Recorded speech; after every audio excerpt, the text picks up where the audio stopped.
Welcome to the session on engineering graphics. In today's session we are going to see the section of solids and development of lateral surfaces of solids. So the contents for this topic are introduction, section plane, section, sectional view, apparent shape, two shapes of section, frustum and truncation. So first we are going to see what is sectioning and why do we require sectioning. So whenever we are having a component with interior feature and when we draw the top view and front view of that object, we will be having so many hidden edges. So these hidden edges will be difficult to interpret when we have the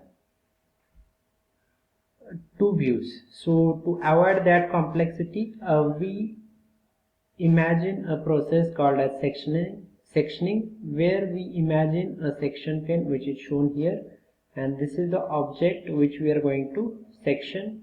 So we have got the observer here. So most of the times the portion between the observer and the cutting plane is cut and removed, or it is imagined that it is cut and removed. So once we cut this, the process is called as sectioning, and it is done by a cutting plane or the section plane.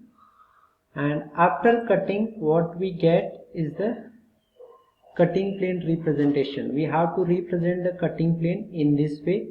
We should have the chain type of line with the ends darker, and with these arrowheads we have to name the cutting plane. So once we take the section, we see the object like this. So this is the object which is after sectioning. So this part of the object is called as a section. So these are the faces where we have cut this object. See, these colored faces shows the object where we have cut it.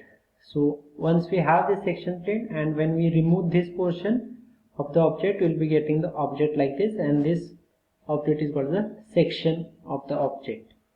After that, we can draw the front view and top view of that section. So if we draw the front view of that section, we call it as a sectional front view, and if we draw the top view of that section, we call it as a sectional top view. And this is the 3D sectional view which is shown here. So once we cut the section, there are two types of shape of sections available. One is apparent shape, another is true shape. Suppose if we cut the object or the solid by a cutting plane which is inclined to horizontal plane. So say if you see this cutting plane which is inclined to horizontal plane. So if you draw the sectional view of this object on horizontal plane, you will be getting the apparent shape. View of solid drawn on plane to which the cutting plane is inclined gives apparent shape of the section. So this plane is inclined to HP, so the view of this solid drawn on HP will be giving us apparent shape. The next one, we have got the true shape of section. So when we cut the object with the plane inclined to the horizontal plane, but when we draw the view of the solid on the plane which is parallel to the cutting plane, if this is the cutting plane, and if we imagine one more plane which is parallel to this cutting plane, and if we draw the view of this object on that plane which is parallel to the cutting plane, we will be getting the true shape of section. Next we are going to understand frustum and truncation. So first part is the frustum. Suppose any solid, if it is cut by a cutting plane which is parallel to the base. So if this is the cylinder what we have got, and if we cut the cylinder by a cutting plane which is parallel to the base of the cylinder. Okay, so this is the cutting plane which you can see as a line in the front view, and this line is parallel to this base. So if cutting plane is parallel to the base of the solid, what cut portion of the solid we get, we call it as a frustum. Suppose if the cutting plane is inclined to the horizontal plane or the base of the object. So this is the base of the object, and this line represents the cutting plane. So this line is inclined to this line.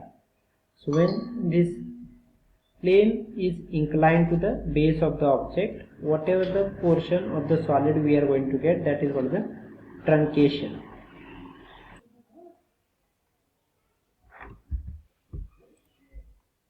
Next we are going to see the development of lateral surfaces of solid. So to understand what is development of lateral surfaces of solid, we are taking an example of sphere prism of 40 mm base side and 60 mm axis length.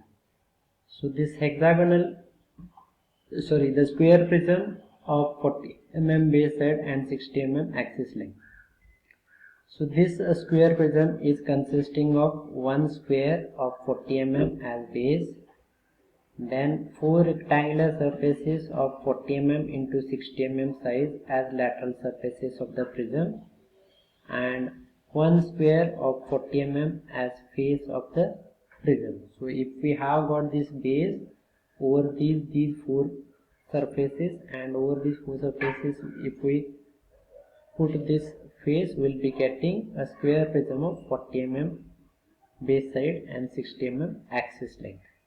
But as we know, the title development of lateral surface of solid, we don't have to worry about the development of the base and development of the face. So we have to focus only on the development of lateral surfaces of the prism.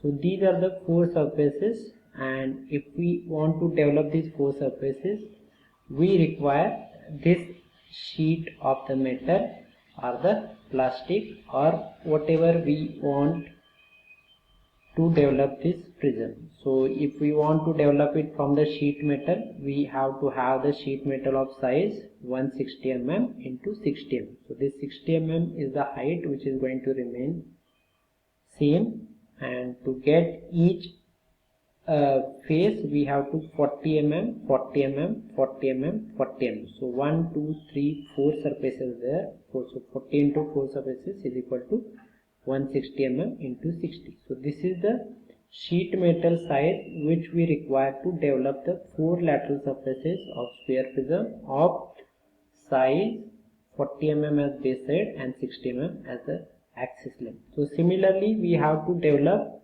the different solids where they are cut by a cutting plane. So that we are going to see with the help of problems.